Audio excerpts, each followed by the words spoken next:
복음의 반응, 나는 무엇을 바라는가 라는 말씀의 제목으로 하나님의 말씀 전하겠습니다. 복음의 반응, 나는 무엇을 바라는가. 여러분은 복음에 대하여 어떠한 반응으로 살아가고 계십니까? 여러분들이 복음을 듣게 될 때, 그 복음 앞에 설 때 여러분들의 반응은 어떨까요? 하나님의 말씀인 그 복음의 말씀을 들을 때 행여 어떤 자들은 그 말씀의 은혜에 감사함으로 나가고요, 하나님이 이 말씀을 내게 주셔서 감사합니다, 내가 하나님 앞에 더욱더 거룩하고 복된 믿음의 사람으로 살아보겠습니다 라고 눈물을 흘리고 다짐하는 분들이 계시고요, 또 행여 어떤 일들은 마음의 부대낌, 마음의 불편함이 느껴져서 저렇게 말하고 있는 설교자나 아니면 그들을 향하여서 손가락질하고 그렇게 하는 사람들로 나타날 때가 있습니다. 그 외에도 어떤 사람들은요, 다양한 모습으로 그 복음이라는 것 앞에 반응하게 되는데요, 여러분, 우리가 마주하고 있는 그 복음 앞에서 저는 저와 여러분 우리 모두가 믿음으로 받는 하나님의 사람들이 되기를 간절히 소망합니다. 하나님의 말씀 앞에서, 온전한 그 말씀 앞에서, 그 복음 앞에서 나 자신이 점점 작아지고 하나님의 영광만이 드러나고 하나님이 내 삶을 치료하고 회복하는 그 은혜를 누리는 그 놀라운 기적의 역사가 진정한 복음의 반응으로 우리 삶을 덮기를 소망합니다. 여러분, 오늘 우리가 묵상한 사도행전 24장 24절에서 25절에서 12절까지의 말씀, 오늘 이 본문의 말씀이요, 그 복음에 반응하는 사람들의 모습을 우리에게 보여주고 있습니다. 하나님의 복음을 마주하였는데 그때 어떻게 그들이 반응하는가, 특별히 오늘 말씀에 나오는 유대 총독 벨릭스, 그리고 또 그 뒤를 이었던 바로 베스도라는 이 두 사람의 반응을 통하여서 오늘 이 시대에 우리가 이 땅에 살아갈 때, 하나님의 복음을 마주할 때 과연 나는 어떻게 반응할 것인가, 혹은 나는 어떻게 반응하였는가를 되짚어보며 앞으로 거룩한 하나님의 말씀을 받는 우리들, 그 복음을 맞이한 우리들이 하나님 앞에 살아가야 할 진정한 믿음의 길들을 되짚어보기를 간절히 소망합니다. 오늘 저와 여러분 우리 모두에게 주는 거룩한 은혜의 말씀 속에서 과연 나는 하나님의 복음을 마주할 때 나는 무엇을 바라고 있는가 라는 그 말씀을 상기하며 하나님과 동행하시는 우리 모두가 되시기를 간절히 축원합니다. 오늘 가장 먼저 이 말씀을 이해하려면요, 저와 여러분 우리가 먼저 기억해야 하는 한 가지가 있습니다. 그것은 바로 복음이란 무엇인가예요. 여러분, 복음이란 무엇입니까? 복음이란 무엇이죠? 예수 그리스도. 아멘. 맞습니다. 복음은 예수 그리스도 되십니다. 그런데 여러분, 수많은 사람들이 오랜 시간 신앙생활을 했어도요, 이 복음을 잘 이해하지 못하고 선명히 이해하지 못할 때가 많아요. 그런데 여러분, 우리 기독교라는 이 공동체 안에서 가장 큰 핵심은 바로 복음입니다. 복음 대신 예수 그리스도를 기억하시기를 바랍니다. 여러분, 우리의 삶에서 복음이란 무엇인가, 이 복음에 대해서 우리가 선명하게 이해할 때 우리는 그 선명히 이해되어진 복음 앞에 올바르게 반응할 수 있는 존재가 될 수 있는 것입니다. 오늘 말씀 24절 이렇게 시작되거든요. 수일 후에 벨릭스가 그 안에 유대 여자 드루실라와 함께 와서 바울을 불러 그리스도 예수 믿는 도를 듣거늘. 아멘. 어제 말씀에 이어서 보면 수일 후라는 것은요, 이 벨릭스가 유대 사람들이 바울을 끌고 가서 바울을 고발했잖아요. 이 사람 이상한 사람이다, 이 사람 2단이다, 3단이다 막 그러면서 고발을 했어요. 처리 좀 해달라. 다른 말로 하면, 쉬운 말로 하면 이 사람 내 마음에 안 드니까 없애달라는데 그 말은 못하고 이제 몰아붙이는 거예요. 2단이다, 정말 이상한 사람이다, 선동한다, 사람들을 선동한다, 분위기를 흐트린다, 교회의 질서를 어지럽힌다, 이제 모함하는 거죠. 이 벨릭스 앞에서 그렇게 했을 때 벨릭스의 어제 말씀의 마지막에 표현이 뭐였습니까? 벨릭스가 이 도에 관한 것을 더 자세히 아는 거로 연기하여 이르되 천부장 루시아가 내려오거든 너희 이를 처결하리라. 백부장에게 명하여 바울을 지키되 자유를 주고 그의 친구들이 그를 돌보아 주는 것을 금하지 말아라. 아멘. 연기했어요. 재판을 연기했어요. 지금 여기서 결정할 수 없다라는 거예요. 너희들이 말하는 거 신빙성이 없다라는 거예요. 그래서 연기하겠다. 오히려 바울에게 자유를 주고 그의 친구들이 무언가를 제공할 수 있는, 도움받을 수 있는 그 길을 열어주라라고 그렇게 허락하였습니다. 그리고 그 벨릭스의 판결이 연기되고 며칠이 지난 이 수일 후에 벨릭스가 갑자기 그의 아내 유대 여자 드루실라와 함께 바울을 불러서 그리스도 예수 믿는 도를 듣고 있다라고 설명하고 있습니다. 아멘. 여러분, 이것이 복음의 능력입니다. 우리의 복음의 능력은요, 예수 그리스도의 도를 온전히 알지 못하는 자들에게도 하나님의 섭리에, 하나님의 때를 통하여 반드시 역사하는 복음을 믿으시길 바랍니다. 어떻게 일하셨습니까? 그의 아내, 유대 여자라고 말한 그의 아내 드루실라를 통해서 일하는데요, 남편을 데리고 와서 남편이 바울을 다시 앞으로 불러와서 그리스도 예수 믿는 도를 듣게 만들었던 거예요. 영어 성경 ESV 성경에 보면 그리스도 예수 믿는 도, faith in Christ Jesus라고 되어져 있는, 그러니까 그리스도를 믿는 믿음에 관해서 듣게 됐다라는 거예요. 오늘 그는 복음을 듣게 되었습니다. 그리고 그 복음 앞에서 이 복음이 어떠한 것인지를 우리가 자세히 알아야 하는데요, 여러분, 이 복음이라는 것은 어떠한 상황과 어떠한 환경에서도 반드시 선포되어지는 복음이죠. 그렇죠? 2000년 전이나 오늘이나 우리 나라가 6.25를 겪을 때나 일제시대를 겪을 때나 동일하게 퍼졌던 복음임을 믿으셔야만 합니다. 세상이 바뀌고 앞으로 훗날에 어떠한 어려움의 일들이 있어도 그때도 이 복음은 반드시 선포되는 복음임을 믿으셔야 돼요. 그렇게 선포되어지는 그 복음, 그런데 더욱더 중요한 한 가지는 그렇게 선포되어지는 복음이 어떤 복음인가에 대해서 우리가 생각해 보아야 하는 거예요. 어떤 복음일까? 여러분, 우리 교회가 선포하고 있는 복음은 어떤 복음일까요? 하나님의 복음이에요. 그죠? 그 예수 그리스도. 근데 이것을 구체적으로 정확히 이해하기 위해서 오늘 말씀이 그 복음을 설명해 주고 있어요. 25절입니다. 바울이 의와 절제와 장차 오는 심판을 강론하니. 아멘. 바울이 뭐라고요? 의와 절제와 장차 오는 심판을 선언했답니다. 그리고 오늘 바울을 통해 선포되어진 복음은요, 의, 절제가 담겨져 있었다라는 거예요. 그렇다면 좀 더 집중해서 의가 무엇인지, 절제가 무엇인지 이것에 대해서 한번 살펴보도록 하겠습니다. 의가 무엇입니까? righteousness라고 말하는 정직, 고결, 의. 여러분, 이것은 무엇이죠? 여러분, 마르틴 루터, 16세기에 종교개혁을 이끌었던 마르틴 루터가요, 가장 고민했던 한 가지가 하나님의 의를 내가 경험하고 싶다, 내가 하나님의 의의 사람이 되고 싶다라는 그 마음의 갈급함이, 영적 갈급함이 있었어요. 그런데 그의 마음 가운데 그런 갈급함이 있음에도 불구하고 이것을 어떻게 얻을까 고민하며 육체적 고난도 한번 참아보고요, 또 금식도 해보고, 음식을 먹지 않는 금식도 해보고, 또 마룻바닥에서 잠도 자보고, 또 자신의 안에 있는 죄와 분노, 이런 것들을 다스려 보려고 막 자신의 몸을 때렸어요. 자신의 몸을 때려가면서 상처를 주어서 그 고난도 감내해가면서 해봤는데 평화가 없는 거예요. 때로는 어떤 사람들이 로마에 가면 계단이 있는데 그 거룩한 계단을 기어 올라가면 너가 거룩해질 수 있어, 그래서 그것까지도 했는데 이 사람에게 평안이 없고 하나님의 의가 자기 안에 채워지지 않는 것을 그가 계속해서 느끼게 되었다라는 거예요. 하나님의 평안이 없고 하나님 앞에서 의롭다라는 그 마음에 평화가 없을 때 그가 계속해서 고민하다가 그가 하나님의 말씀을 접하게 되는데 그것이 로마서 1장 7절 말씀이었습니다. 그때 성경을 펴서 보았던 말씀, 로마서 1장 7절에는 복음에는 하나님의 의가 나타나서 믿음으로 믿음에 이르게 하나니 기록된 바 오직 의인은 믿음으로 말미암아 살리라 함과 같으니라. 아멘. 아니, 이 구절을 보는데 그의 마음속에 불길 같은 그 느낌이 막 전율이 오면서, 아, 그래, 하나님에 의해서 전가된 그 의가 바로 그리스도라는 것이 자신의 눈에 이렇게 영적으로 전달이 되는데 하나님의 의를 생각하며 예수 그리스도가 보이기 시작하는 거예요. 그리고 이 복음 안에 들어있는 하나님의 의, 복음이라는 것 안에 하나님의 의가 들어있어서 그것을 믿는 믿음으로 말미암아 내가 살 수 있다라는, 구원받아 살 수 있다라는 이 용기를 얻게 되었어요. 그리고 성경을 계속해서 읽어나갔어요.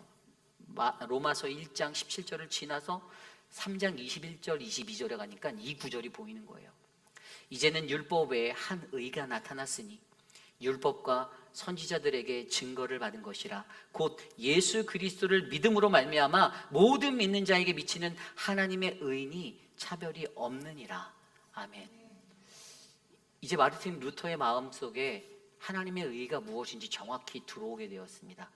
하나님의 의는 바로 예수 그리스도를 믿는 믿음으로 얻는 율법 외에 하나님이 세워두신 또 다른 그 하나 유일한 해결책, 바로 예수 그리스도로 얻는 것이구나.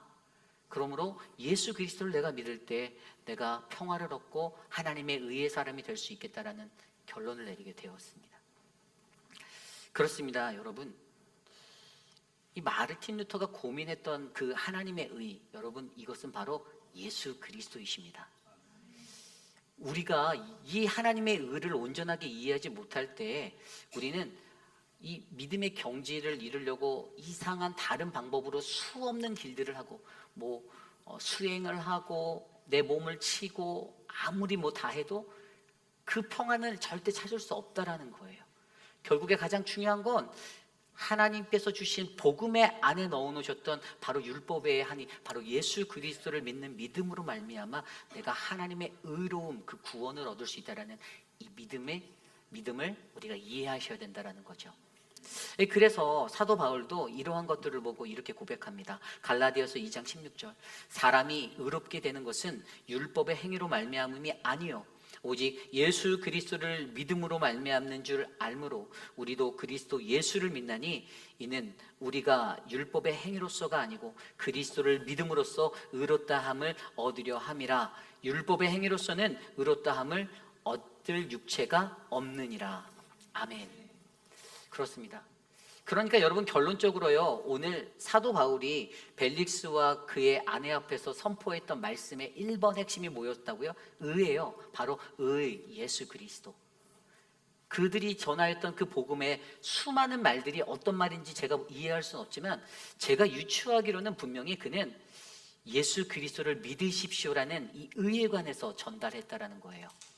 그의 메시지 안에는 예수를 믿어라, 예수 그리스도를 믿어라라는 이 의가 드러났다라는 사실을 우리에게 말씀해주고 있습니다. 여러분, 이게 복음이어야 해요. 그리고 두 번째로 이 의, 예수 그리스도를 믿어라, 그 다음에 두 번째 절제에 관해서 얘기했다고 하죠. 강론했다고 하죠. 그럼 절제가 무엇인가? 여러분, 이 절제라는 것은요, 영어로 self control이에요. 자기 자신을 다스리는 거죠. 내 스스로를 다스리는 거예요. 그런데 이것을 헬라어 원어로 보면요, 엔크라티아라고 말해요. 엔크라티아. 엔이란 단어는 뭐뭐 안으로, 그 다음에 크라티아라는 이 단어는요, 이 크리토스라는 단어, 크라토스에서 왔는데 힘과 권력이에요. 그러니까 힘의 안으로 권력 안에 있다, 이런 의미가 되겠죠. 그런데 우리가 어떤 권력 안에 있냐, 이것이 중요하다라는 거죠. 내가 절제가 되려면 여러분, 사람이 사람 스스로를 통제하기 어렵습니다. 믿으십니까? 여기 계신 모든 분들은 아마 자기 스스로가 자기 컨트롤하지 못할 때 많으실 거예요. 내 감정을 다스리지 못하고 내 컨트롤이 안 될 때 여러분들 정말 많으실 거예요. 왜죠? 우리가 연약한 인간이기 때문이죠. 그런데 그 안에 누가 있어야 하냐? 내가 어떤 권력 안에 있냐? 엔크라티아 하는 거, 내가 그것이 바로 절제라는 거예요. 내가 어떤 절제를 받느냐? 하나님의 백성들이 하나님의 통치를 받고 예수 그리스도 안에 붙잡혀 있으면 우리는 그분의 지배를 받고 그분의 컨트롤을 받습니다. 믿으십니까? 아닙니까? 대답을 못 하시는 분들은 아직 그런 경험이 없기 때문이에요. 쉽게 말하면 이거는 성령 받으라예요. 성령 받으라. 우리를 지배하는 성령 하나님의 지배를 받을 때 내가 아닌 성령 하나님의 그 영권에 의해서 내 삶이 지배되어지고 내가 반응하게 되어져 있다는 사실입니다. 굉장히 중요한 원리예요. 그러니까 바울이 오늘 벨릭스와 그의 아내에게 가서, 드루실라에게 가서 전했던 것은 가장 먼저 아까 말했던 대로 의, 바로 예수 그리스도를 믿으세요 라고 말했고요. 그리고 절제, 바로 성령 충만 받으라, 성령 받으세요 라고 말했던 거예요. 거기에 마지막으로 한 가지 더 붙였다고 나오죠. 뭘 붙였나요? 무엇을 강론했죠? 장차 오는 심판을 강론했다는 거예요. 장차 오는 심판을 말했다라는 거예요. 여러분, 이 장차 오는 심판이라는 게 무엇입니까? 이것은 영어 성경으로 보면 The Coming Judgment예요. 헬라어로 크리마라는 단어인데요. 이것은 전문적인 어떤 법률 용어로 쓰였어요. 그런데 이것은 구별하여 가려내다, 결정하다 이런 의미를 가지고 있습니다. 그러니까 결국에 우리가 마지막에 하나님 앞에 섰을 때 하나님 그분이 우리들을 결정하시겠다라는 거예요. 심판하실 거라는 거예요. 그런데 그냥 바울이 심판만 말했을까요? 이렇게 말했을 것 같아요. 그가 설교를 하고 강론을 하면서 예수 그리스도를 믿으세요. 성령 받으세요. 그리고 회개하세요. 심판이 올 것입니다. 이렇게 말했다라는 거죠. 그가 전하는 그 하나님의 말씀, 그 복음에요, 다른 것들이 붙잡혀 있지 않았어요. 당신이 유대 총독으로 살아갈 때 이렇게 해야 하고요. 뭐 이런 게 아니에요. 뭐 저 사람과의 관계는 이렇고 저 사람은 이런 모습이고요. 어떻게 하면 당신이 이 사람들한테 좀 추앙받을 수 있고 존중받을 수 있는지 그런 방법과 기술을 알려준 것이 아니라 오늘 바울이 전했던 복음은요. 예수를 믿으십시오. 성령 충만하십시오. 회개하십시오. 심판이 가까워 왔습니다라는 이 말씀. 여러분 이것이 복음이다라는 사실을 기억하시기 바랍니다. 여러분 고로 오늘날 저와 여러분 우리 교회가 전해야 하는 복음은 무엇일까요? 바로 이것이어야 돼요. 예수 믿으십시오. 성령 충만하십시오. 회개하십시오. 하나님 나라가 가까워 왔습니다. 여러분들의 입맛에 귓가에 들리는 좋은 말씀보다는 살아있는 하나님의 복음은 늘 이렇게 선포되어지는 것입니다. 이것이 복음이에요. 많은 사람들이 복음을 자신의 눈과 자신의 시각으로 해석합니다. 내가 듣기 좋은 말을 하면 좋은 말씀이다라고 칭송하고요. 내 마음에 거슬리면 저 말씀은 은혜가 안 되는 말씀이다라고 말합니다. 그러나 여러분 기억하십시오. 하나님의 말씀 복음은 좌우의 나리선 검과 같이 예리한 것입니다. 우리의 골수를 쪼개고 우리의 심령을 쪼개는 것입니다. 그 복음임을 기억하시길 바랍니다. 내가 그 말씀대로 복음대로 살지 못하는 것은 나의 죄성이고 나의 탓이지 다른 사람의 탓이 절대 될 수 없다라는 거예요. 그래서 오늘 우리가 마주하는 가장 먼저 기억해야 하는 것은요, 이 복음. 이 복음은 어떠한 상황 속에서도 어떠한 삶의 환경에서도 온전하게 선포되어져야 할 복음임을 기억하시길 바랍니다. 그런데 오늘 이 말씀이 어떻게 선포됐습니까? 이 말씀이요, 벨릭스의 마음을 두렵게 만들었어요. 아까 읽었던 말씀 후반절에 보니까 의와 절제와 장차 오는 심판을 강론하니 벨릭스가 두려워하여 대답하되 지금은 가라. 내가 틈이 있으면 너를 부르리라 하고. 아멘. 그가 복음에 반응하였습니다. 자, 그렇다면 이제부터 우리가 이 복음에 반응하는 사람의 모습들을 한번 살펴볼게요. 벨릭스의 반응은 무엇이었습니까? 두려움이 생겼다라고 말하는 거예요. 여러분 이 헬라어 단어가 두려워하다, 임포보스, 헬라어 원형은 원래 포베오라는 단어인데요. 이것은 두려워하다예요. 두려워하다. 영어 성경에 보면 Felix was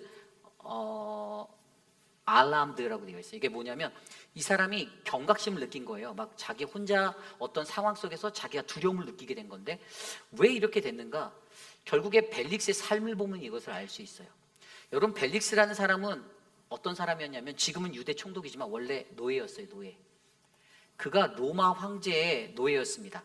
글라우디스 황제의 어머니가 두었던 두 종이 있는데 그가 바로 한 사람이 벨릭스, 또 다른 한 사람은 그의 형인 팔라스라는 사람이에요.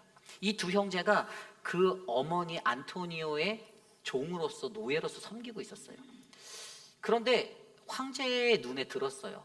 어머니를 잘 모시고 뭔가 이렇게 하는데 특별히 이 황제 글라우디우스 황제에 약간 이상한 것이 있었는데 그 황제가 어떤 약간 똘끼라면 똘끼 이상한 게 있었는데 그게 뭐냐면 맨날 황궁에 나와갖고 출근해서 하는데 자기의 대신들을 대동해서 야 오늘은 뭐 재밌는 거 없니? 뭐 재밌는 일 없어? 뭐 재밌는 일 좀 만들어 와봐 이런 식으로 정치를 했던 거예요. 그러니까 이것에 눈이 밝았던 그의 형 팔라스라는 사람이 이제 왕에게 아첨하기 시작하면서 모든 세상에 있는 재미난 것들을 다 갖다 주다 보니까 왕의 흥미를 사고 왕에게 총망을 받기 시작했어요. 그래서 어느 날 이 두 사람을 황제가 그냥 한 번에 노예에서 면제시켜 준 거예요. 노예에서 해방시켜줬어요. 그 노예에서 해방되면 로마 시대 때 이 종들은 궁궐을 떠나도 되는데 그런데 이 사람들이 얼마나 영약했냐면 물질에 굉장히 민감한 사람이었거든요. 아니 거기서 조금 있어보고 황제에게 좀 잘한다라고 소문이 나니까 주변의 사람들이 와서 이 사람한테 물질을 주면서 부탁을 하는 거예요. 야, 나 좀 도와줘 하면서 물질 주고 황제에게 이렇게 말해줘. 그러다 보니까 수입이 짭짤한 거예요. 돈을 모으고 모아서 결국에 이 사람이 어떻게 됐냐면 이 두 형제가 돈을 모아서 나중에 유대 총독 자리를 황제에게 모았던 돈을 다 주면서 자신의 동생이었던 벨릭스로 세워버립니다. 그러니까 물질로 말미암아 지위를 얻고 물질로 말미암아 세상을 살아간다라고 배웠던 그의 생각 가운데 어떻게 됩니까? 오늘 그가 두려움이 틈타드는 것은요, 자신이 온전하지 못하고 자신이 하나님 앞에서 부끄럽게 느껴지는 그런 자신의 죄악들이 보였기 때문이에요. 또한 또 다른 하나는요, 이 두루실라라는 여자. 여러분, 두루실라가 누구냐면 우리가 잘 알고 있는 헤롯 대왕의 손녀딸이에요. 정확히 말하면 헤롯 대왕 여러 명이 있잖아요, 신약 성경에. 첫 번째 우리가 마주하는 헤롯 대왕이 누굽니까? 그 영아 살해를 말했던, 선포했던, 예수님의 때에 2세 미만의 아이들을 죽여라고 명했던 사람이 헤롯 대왕이 있고요. 그의 아들로 왔던 사람이 누구냐면 헤롯 안티파스예요.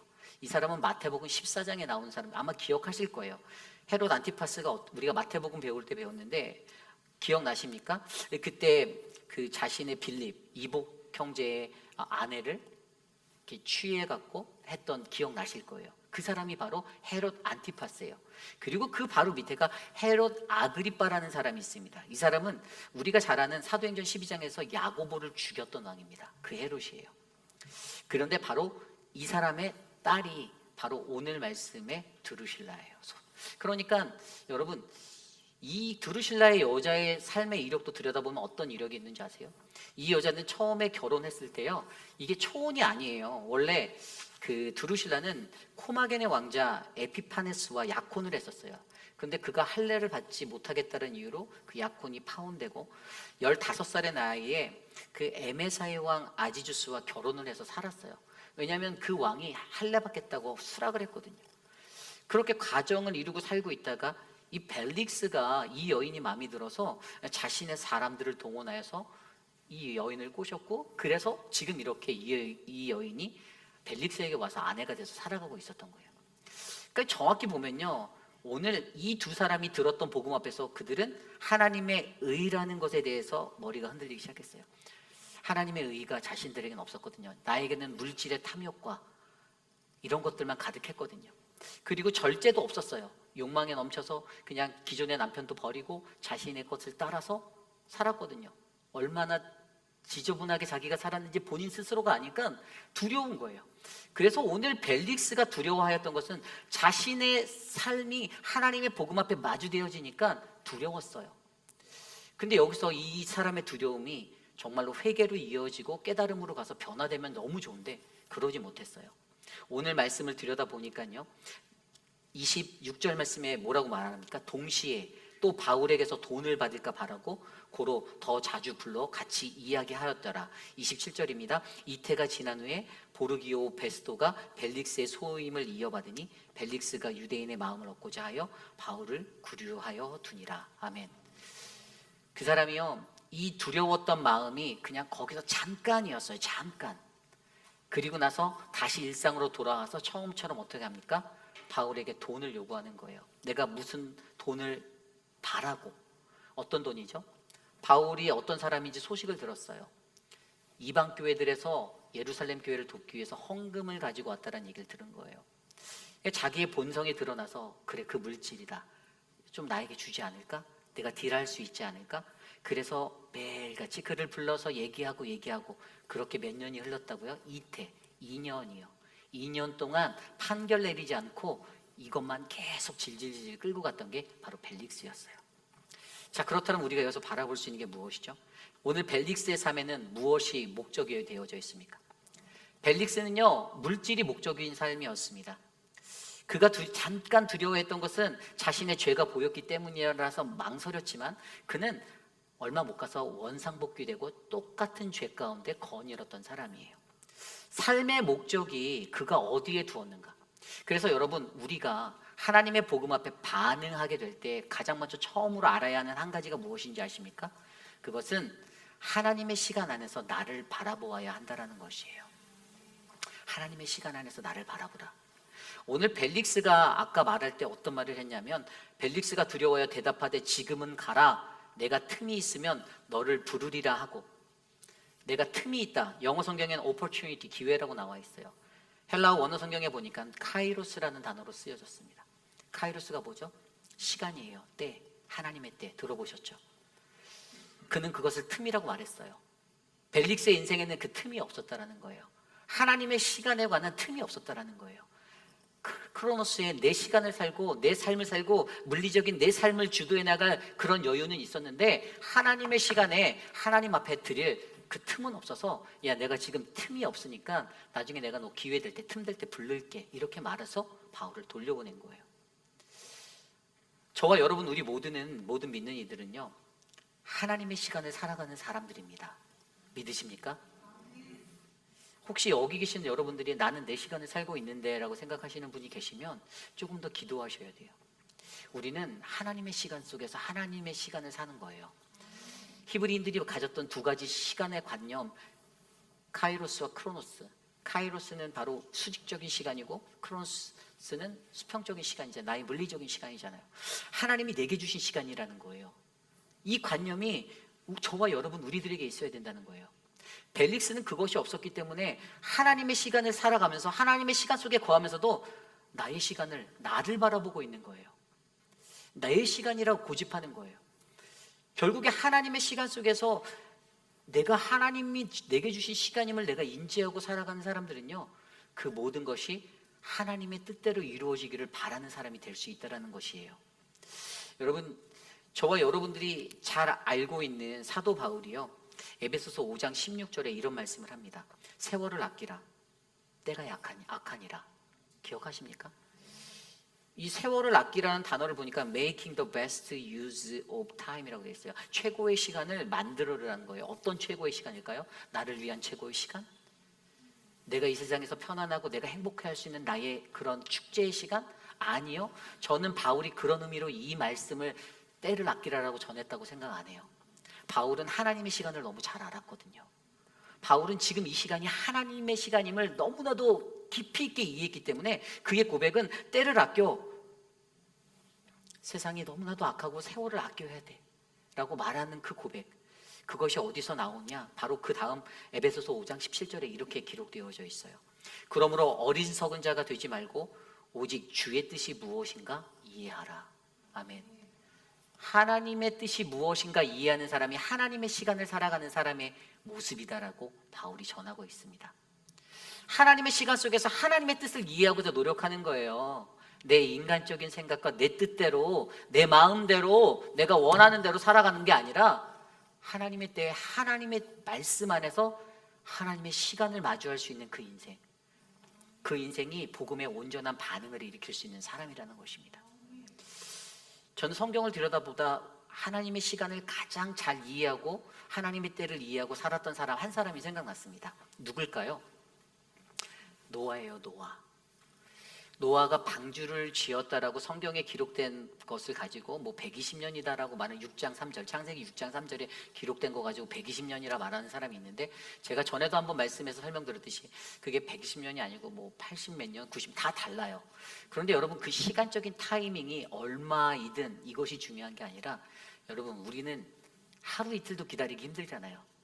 그런데 최소 미니멈 70년 이상을 그가 방주를 지으면서 기다렸다.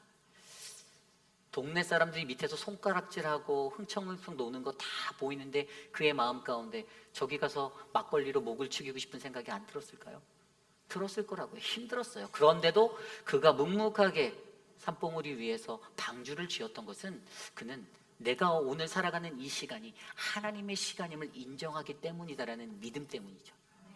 그것을 인정하니까 묵묵하게 방주를 70년, 그렇게 80년 지었던 거예요. 여러분, 저와 여러분 우리들에게 주어주신 그 시간도요, 여러분, 하나님의 시간입니다. 우리가 하나님 시간 안에 거할 때 하나님 시간 안에 있는 나 자신을 들여다보면 내가 어떠한 존재인지, 내가 얼마나 연약한 자인지를 깨달을 수가 있는 거예요.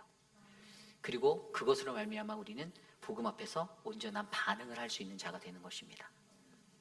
여러분, 저는 저와 여러분 우리 모두가 하나님의 시간 속에 거하는 존재가 되어 하나님의 뜻을 온전하게 구별하여 그 거룩한 하나님의 복음 앞에 온전하게 반응하는 우리 모두가 되시기를 기도드립니다. 그리고 한 가지가 더 있는데, 이게 하나님의 시간 안에 나를 바라보는 것 말고 또 다른 한 가지 방법이 우리 인생의 삶의 목적을 바꾸어야 한다라는 것이에요. 우리 인생의 삶의 목적을 바꿔야 한다. 아까 말씀드렸듯이 벨릭스는 26절대로 돈을 바라고 그의 목적은 물질이었어요. 앞선 이력에서도 말씀드렸듯이 노예에서 그 자리에 갈 때까지 돈으로 갔기 때문에 이미 돈 맛을 봤던 사람이라 돈의 권력과 위력을 너무 잘 알고 있었습니다. 그래, 돈만 있으면 다 되는구나. 그래? 내가 돈 한번 쓰지. 우리가 신앙생활 할 때도 돈으로 밀어붙이는 사람들이 있지 않습니까? 그게 다가 아니라는 거예요. 우리의 신앙과 우리의 모든 것에서는 이 물질과 이것으로 해결할 수 있는 게 아무것도 없어요. 그 삶의 목적은 벨릭스는 돈을 바라고, 돈 냄새가 기가 막히게 나는 거죠. 바울이 왔는데 돈 냄새가 나는 거예요. 헌금 가져온 것 같이 아주 그냥 돈 냄새 딱 맡고 어떻게 하면 저거를 내 손으로 갖고 올까를 연구했던 사람이 벨릭스였습니다. 또 다른 한 사람을 볼까요?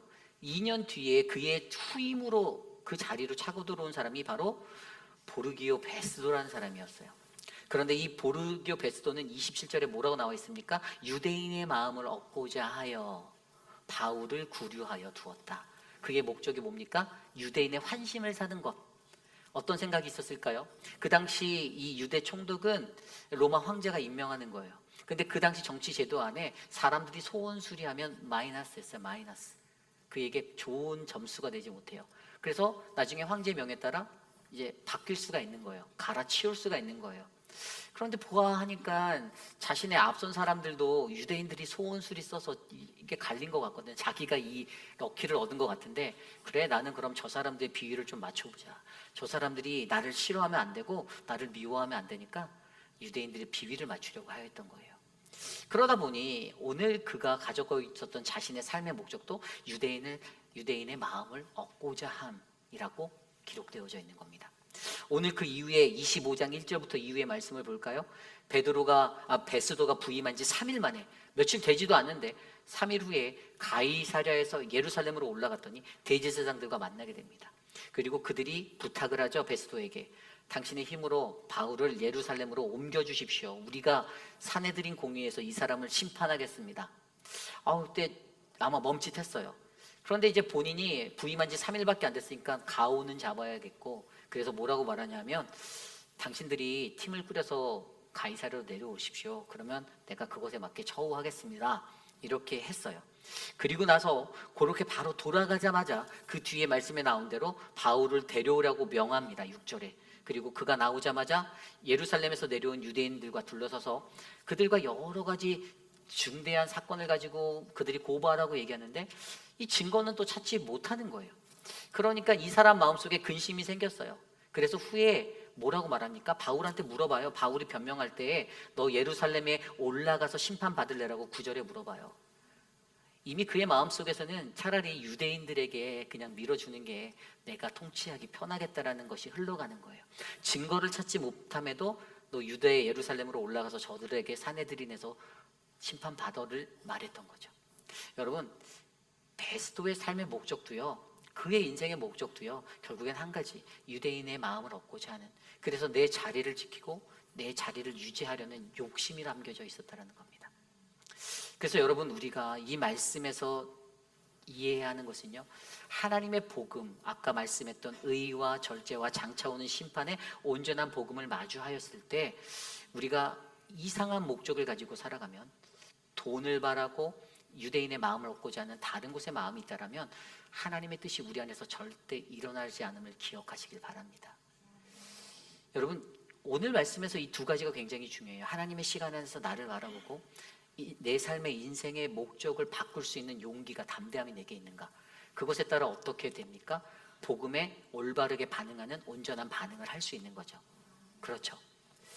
여러분, 오늘 이 두 사람은요, 자신들의 삶 속에서, 자신들의 삶의 삶 속에서, 특별히 인생의 목적을 바꾸는 것에 대해서 이 베스도도 온전하게 행하지 못해서 결국에는 그래도 그 바울을 대시몬들과 상의해서, 그래, 너가 로마 황제 가이사에게 가서 카이사르한테 가서 항소하고 싶어? 가게 해줄게 하면서 그를 로마로 옮겨버리지만, 그러나 중요한 거는 분명 우리 삶에 있는 목적 안에서도 내 목적이 아닌 하나님의 목적대로 내 발걸음이 옮겨지기를 간구하는 믿음의 삶이 일어나야 한다는 것입니다. 하나님의 삶의 목적을 알아채고 잘 바꿨던 인생, 그가 누구였죠? 바로 우리가 사도행전에서 바라보는 사도 바울입니다. 여러분, 사도 바울이 사도행전 9장에서 다메섹에서 하나님의 그 은혜로 예수 그리스도를 경험하게 되었을 때, 그의 눈이 멀고 식음을 전폐하고 식음을 할 수 없는, 먹을 수도 없는 그 시간을 보내게 되었을 때, 그때 하나님이 아나니아를 통해서 그를 보내주셔서 그에게 안수하고, 그때 그가 다시 회복되게 하시는 거. 그래서 말씀을 들여다보면 사도행전 9장 17절에 그에게 안수하여 이르되, 형제 사울아, 주 곧 내가 오는 길에서 나타나셨던 예수께서 나를 보내어 너로 다시 보게 하고 성령으로 충만하게 하신다 하니. 아멘. 삶의 목적이 바뀌게 되는 것에 있어서 정말 필요한 건요, 다시 보게 됨, 성령 충만이 필요하다라는 거예요. 그리고 그것으로 나서 그가 일어나서 세례를 받고 음식을 먹어서 강건하여졌더니 그가 어떻게 하는 줄 아십니까? 유대인의 회당에 들어가 예수 그리스도를 그리스도라고 증언하기 시작했어요. 그리고 분명히 사도행전 9장에 유대인들이 당황하였다라고 기록되어져 있어요. 그들이 그것 때문에 너무나도 당혹해하였어요. 여러분, 복음 때문에 진정으로 변화받은 사람의 모습은 이겁니다. 예수 믿는 사람 쫓아가서 목덜미를 부러잡고 죽이려고 했던 그 악한 자 사울이요, 하나님의 복음에 예수의 빛과 광명 안에서 새로운 사람으로 거듭나니 다시 보게 되고 성령 충만하게 되어서 예수를 그리스도라고 증거하는 믿음의 사람이 되었다는 사실을 기억하시길 바랍니다. 오늘 저와 여러분, 우리의 삶에 이러한 은혜가 넘치기를 바라요. 어떠한 삶의 형편이든지 우리 삶에 주어진 목적을 바꾸십시오. 저는 여러분들이 어떤 목적으로 인생을 사시는지 모르겠습니다. 잘 몰라요. 그러나 단 한 가지, 우리 거룩한 회의비라는 장로교회 공동체에 속한 공동체 믿음의 사람들은요, 우리가 예수 그리스도라는 참된 복음의 그 목표를 바라보고 온전히 이 길을 하나님의 말씀과 기도로 성령 충만함으로 지켜나가는 아름다운 사람들이 되었으면 좋겠습니다. 이제 말씀을 정리해 보고자 합니다. 오늘 말씀 속에서 여러분, 저는 무엇이 느껴졌냐면 하나님의 복음이라는 것은 끊어지지 않는다라는 거예요. 변하지 않는다라는 거예요. 그리고 그 복음 안에 무엇이 담겨 있죠? 아까 선포되어진 의와 절제와 장차 오는 심판, 이것을 마주할 때 그 복음 안에서, 그 복음 안에서 내가 느껴지는 거예요. 내가 어떠한 존재고 내가 어떠한 모습의 사람인지가 보이는 거예요. 그것은 절대 다른 사람의 탓도 아니고 교회를 이끄는 목회자나 리더들의 탓도 아니고 여지껏 인생을 그렇게밖에 살지 못했던 내 자신의 탓이라는 거예요. 나를 향해서 손가락질을 하고 나를 향해서 내가 이것밖에 되지 않아서 예수님이 나 때문에 십자가에 돌아가셨는데, 여전히 그 눈이 가려져 있는 사람은 나 때문이 아니라 내 옆에 있는 너 때문에 하며 살아가고 있다는 거예요. 그런데 자세히 들여다보면 그 안에는 보이지 아니하는 가치, 최고의 가치, 예수 그리스도가 복음 안에 담겨 있어요. 예수 그리스도라는 그 복음을 접한 우리들이 하나님의 의, 바로 예수 그리스도를 믿어라, 그리고 그의 절제, 성령 충만을 받으라, 그리고 장차 오실 심판, 회개하라, 하나님 나라가 가까웠다라는 이 메시지를 안고 우리가 살아갈 때 벨릭스가 느꼈던 이 두려움의 떨림이 잠깐이 아니라 영원히 우리의 삶에 계속 지속되어서 우리가 변화받고 우리가 고민하며 내가 어떻게 하면 하나님 앞에 살아갈 수 있는가, 내가 어떻게 하면 하나님의 진정한 거룩한 주의 백성이 돼서 정말 바르게 이 길을 걸어갈 수 있는가, 이것을 고민하는 우리 모두가 된다는 사실을 기억해 주셨으면 좋겠습니다. 여러분, 복음은 결코 복잡하지 않습니다. 복음은 단순합니다. 복음을 복잡하게 만드는 것은 바로 저와 여러분, 우리 인간의 생각이고 진정한 복음을 제대로 체험하지 못한 사람들의 몸부림일 뿐입니다. 다만 중요한 것은 내가 참된 하나님의 복음을 온전히 깨달아 안다라면, 이 복음의 원리를 이해한다라면 오늘 이 자리에서 우리의 반응은, 하나님, 나는 죄인입니다. 나는 연약합니다. 나를 도와주세요. 나를 만나주세요. 하나님, 엎드려 눈물로 회개하고 나아갑니다. 주님 외에는 나를 고칠 자가 없습니다. 주님, 나를 만져주십시오. 이 고백이 드러날 줄 믿습니다. 여러분, 어제나 오늘이나 내일도 계속 선포되어지는 그 복음, 다시 선포되어지는 그 복음 앞에 여러분들, 저와 여러분 우리 모두가 온전한 예수 그리스도, 보이지 않는 가치를 바라보시길 바랍니다. 오늘 여러분들은 무엇을 바라보고 있습니까? 오늘도 여전히 여러분의 귓가에 들려오는 말씀 앞에서 여러분들은 무엇을 생각하고 무엇을 바라보고 계십니까? 벨릭스와 베스도처럼 물질의 목적, 다른 사람의 환심의 목적, 내 지위와 명예의 목적, 내 삶의 부귀 평화를 원하는 그 목적을 안고 여러분들이 걸어가고 계신다라면, 여러분 다시 복음 앞에서, 그 복음 앞에서 회개하고 되돌아오는 저와 여러분 우리의 모두의 인생이 되기를 기도합니다. 이 시간 주어지신 말씀 안에서 함께 찬양하기 원하는데요, 우리 모두 자리에서 일어나 함께 찬양할 때 다시 복음 앞에 함께 우리 이 찬양 드리며 나아가겠습니다.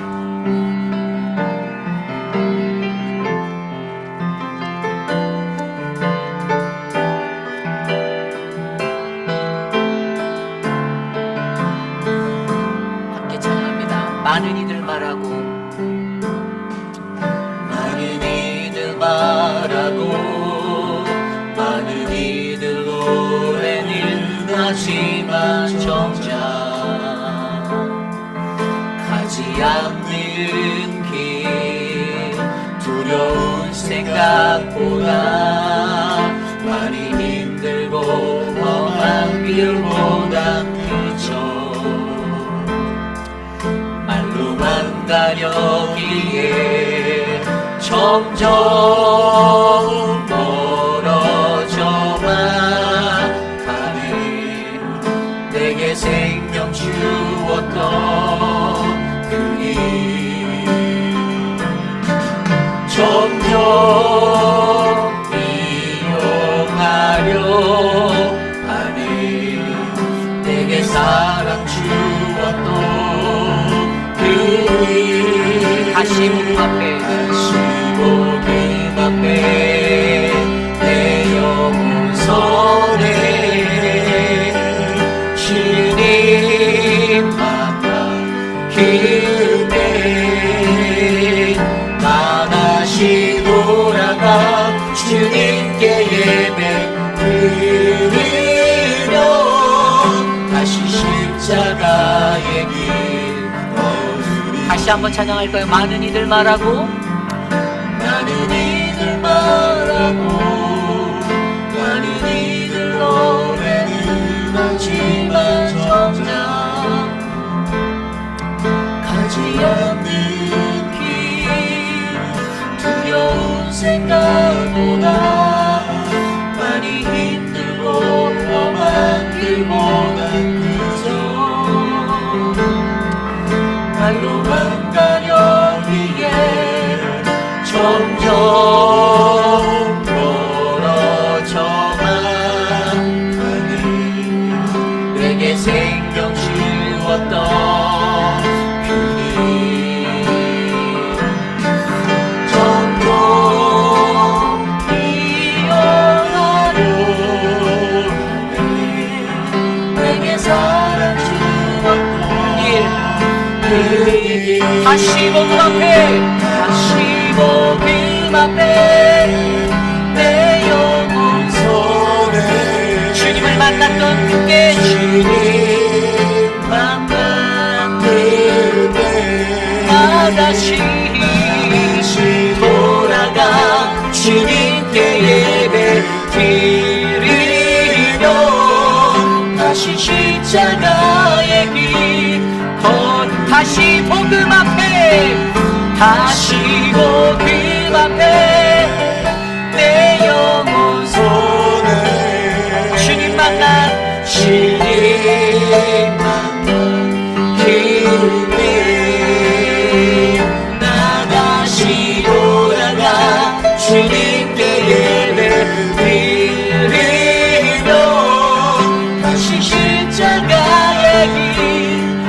마지막으로 두 손 높이 들고 고백합시다. 다시 복음 앞에 내 영혼 전해 주님 나 다시 돌아가 주님께 예배 드리며 다시 십자가의 길 나 다시 돌아가 주님께 예배 드리며 나 다시 돌아가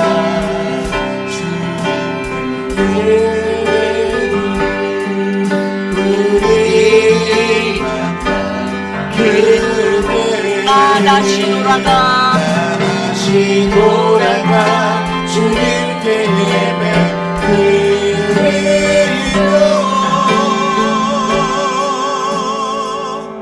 다시 십자가의 길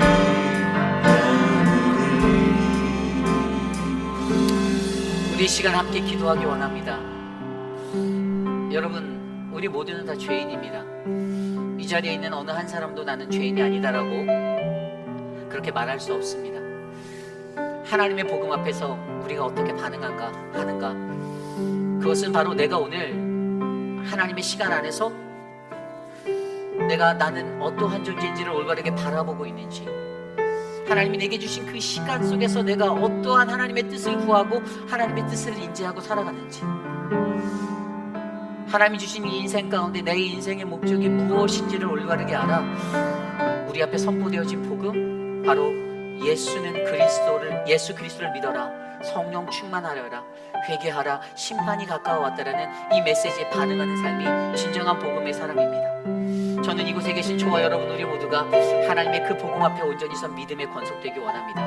내 힘으로 할 수 없기에 성령 하나님이 우리에게 함께 하시고 우리를 붙잡아 주시고, 다만 그 죄를 이기고 우리가 다시 하나님 앞에 회개하며 온전한 자리로 돌아와 하나님, 내가 이제는 믿음의 삶을 살겠습니다. 내가 예수 그리스도를 믿어 내가 성령 충만함으로 하나님 내가 회개하며 살겠습니다라고 다짐하는 우리 모두가 되기를 기도합니다. 이 시간 그러한 것들을 위해 함께 기도하겠습니다. 하나님 도와주십시오. 오늘도 선포되어진 복음 앞에서 나는 무엇을 바라는가, 하나님 내가 무엇을 바라보는가, 하나님 나는 무엇을 바라보는가를 하나님 점검해보는 시간 되게 하셔서 감사합니다. 하나님의 한 점에 오차도 없는 그 하나님의 복음, 하나님 그것이 우리에게 선포되어지고 하나님 의와 절제와 심판의 회개가 있는 자리, 그래서 내 삶이 변화되어 하나님 앞에 더욱더 거룩한 존재로 쓰임받는 자리, 하나님 그 인생이 우리의 인생이 되기를 간구합니다. 우리 회입이라는 장로교회에 그런 복음의 사람들이, 복음에 온전히 반응하는 사람들이 불길같이 일어나도록 도와주십시오. 하나님 말씀의 앞에 자복하고 회개하고 엎드리는 자들이 늘어나는 거룩한 공동체가 하나님 이곳이 되게 하여 주시옵소서. 하나님 나의 죄성을 가지고 나의 죄를 가지고 다른 사람을 탓하지 않게 하여 주시고 하나님 앞에 엎드려 자복하는 믿음의 공동체가 되도록 인도하여 주옵소서. 참으로 존귀하신 하나님 감사합니다. 오늘도 우리에게 주신 말씀 속에서 온전히 선포되어지는 의와 절제, 장차오는 심판의 하나님의 복음을 대면하게 하시니 감사합니다. 예수 그리스도로 말미암아 내가 예수 그리스도를 믿으며 성령 충만받아 하나님 회개하여 거룩한 주의 날을 기다리오니 하나님 우리를 돌보아 주시옵소서. 사랑하는 믿음의 공동체가 거룩한 하나님의 나라가 임하는 하나님의 뜻이 이루어지는 공동체가 되기를 기도하오니 사단 마귀 권세 우리를 틈타지 못하게 하시고 하나님 우리에게 주신 예수 그리스도의 참된 복음을 굳세게 붙잡고 나아가는 우리 회입비라는 장로교회 될 수 있도록 지켜주시옵소서. 하나님 사랑하는 박문자 집사님, 정문자 집사님, 한영숙 집사님 지켜주시기를 기도합니다. 하나님 늘 우리가 기도하는 것이지만 하나님의 도우심 없이는, 하나님 저들의 생명을 지키시는 하나님 당신의 그 은혜 없이는 하나님 우리가 아무것도 바라볼 수가 없습니다. 우리가 같은 공동체 믿음의 가족의 공동체로서 한 마음으로 기도하오니 하나님 우리의 기도를 들어주셔서 저들을 회복하여 주시옵소서. 사랑하는 우리 미스터 에드윈, 하나님 어제 수술 후에 또 안 좋은 상태로 ER에 갔지만 하나님 다시 회복되어져서 집에 돌아오게 하셔서 감사합니다. 우리 정경자 권사님의 기도를 들어주시고 우리 권사님의 마음에 힘을 주셔서 우리 에드윈과 사는 한평생이 주님 안에서 평화를 누리는 멋진 인생 되게 하여 주시옵소서. 사랑하는 우리 오수덕 권사님, 이제 아들이 왔습니다. 이제 정들었던 이 땅을 떠날 날이 머지 않았습니다. 하나님 그 마음의 위로를 주시고 하나님의 사랑으로 안아주시고 우리 권사님에게 주님의 풍성한 은혜를 나누어 주옵소서. 지금은 우리 구주 예수 그리스도의 무한하신 은혜와 그 크신 하나님의 사랑하심과 성령 하나님의 감화감동 교통하심의 역사가 매일의 삶 가운데 마주하는 하나님의 복음 앞에서 하나님의 복음 되신 예수 그리스도 당신의 그 의로 내가 살기 원합니다. 하나님 나를 지키시고 나를 보호하시고 성령 충만하게 하셔서 세상의 모든 싸움을 이기고 다투는 그것에 오직 하나님의 은혜가 충만하도록 인도하옵소서라고 고백하는 사랑하는 우리 회빛 아닌 장로교회 성도님들, 오늘 이곳에 나와 주께 예배드리는 믿음의 권속들 머리 위에 저들의 자녀와 가정과 삶의 터전 위에 지금으로부터 영원토록 함께 하시기를 간절히 기도드립니다. 아멘.